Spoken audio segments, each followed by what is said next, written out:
Assalamualaikum warahmatullahi wabarakatuh. Salam Pancasila, bukan salam Trisila, apalagi salam Ekasila. Politik Indonesia seringkali lebih dramatis daripada sinetron yang paling populer sekalipun. Masih segar di ingatan kita bagaimana sebuah kata berujung petaka. Dari DPR ini kadang-kadang nih ya, masyarakat boleh kritik, boleh komplain, boleh caci maki, nggak apa-apa kita terima. Tapi ada adat istiadat. Apakah dengan membubarkan DPR emang meyakinkan masyarakat bisa menjalani proses pemerintahan sekarang ini? Belum tentu. Maka jangan menyampaikan hal-hal seenaknya, bubarin DPR.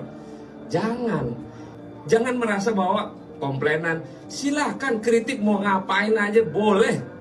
Tapi jangan mencaci maki berlebihan, itu kan karena merusak mental manusia yang begitu adalah mental orang tertolol sedunia. Catat nih, orang yang cuman mental bilang bubarin DPR itu adalah orang tolol sedunia.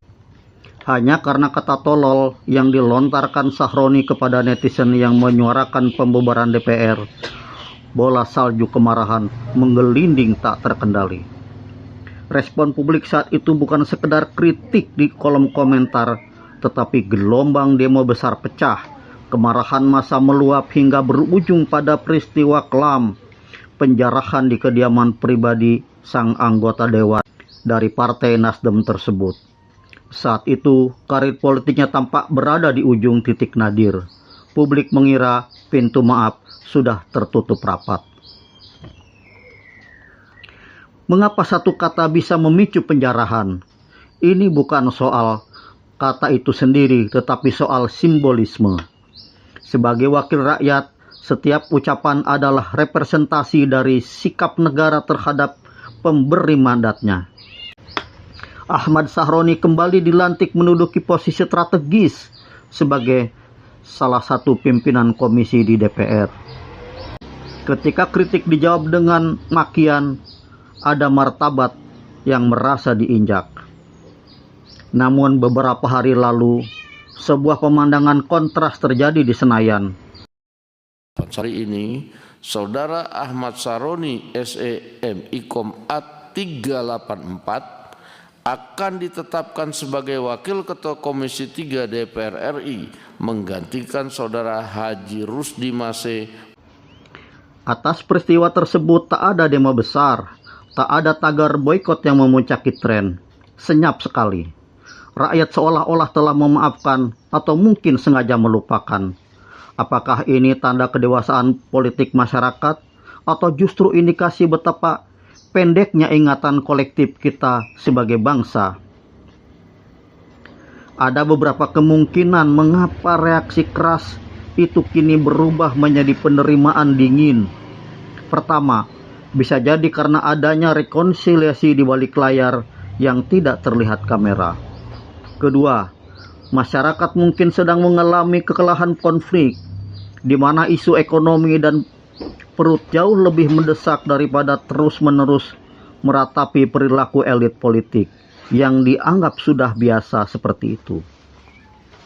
Namun yang paling mengkhawatirkan adalah kemungkinan ketiga, normalisasi. Kita mulai terbiasa melihat politisi yang sempat jatuh karena suatu skandal kembali duduk di kursi empuk kekuasaan tanpa beban moral yang berarti. Jika hukum dan etika saja bisa dikompromikan dengan waktu, lantas apa yang tersisa dari fungsi pengawasan rakyat? Ahmad Sahroni kembali mengemban jabatan sebagai Wakil Ketua Komisi 3 DPR RI per Februari 2026.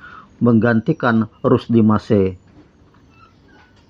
Kembalinya Sahroni ke kursi pimpinan komisi adalah bukti nyata bahwa dalam politik tidak ada kematian yang permanen selama akses terhadap kekuasaan masih terbuka. Rakyat memang tidak merespon secara fisik kali ini. Tetapi diamnya rakyat bisa berarti dua hal, memaafkan dengan tulus atau justru mencatat dalam diam untuk pembalasan di kotak suara nanti. Pada akhirnya, kita diingatkan kembali bahwa kekuasaan adalah amanah yang rapuh. Hari ini Anda bisa di atas, besok rumah Anda bisa menjadi sasaran kemarahan dan lusa Anda kemudian berkuasa. Tapi satu hal yang pasti, sejarah tidak pernah benar-benar menghapus jejak digital dan luka hati rakyat. Bagaimana menurut Anda? Apakah ini bentuk pemaafan yang tulus atau sekedar amnesia politik? Silakan tulis di komentar.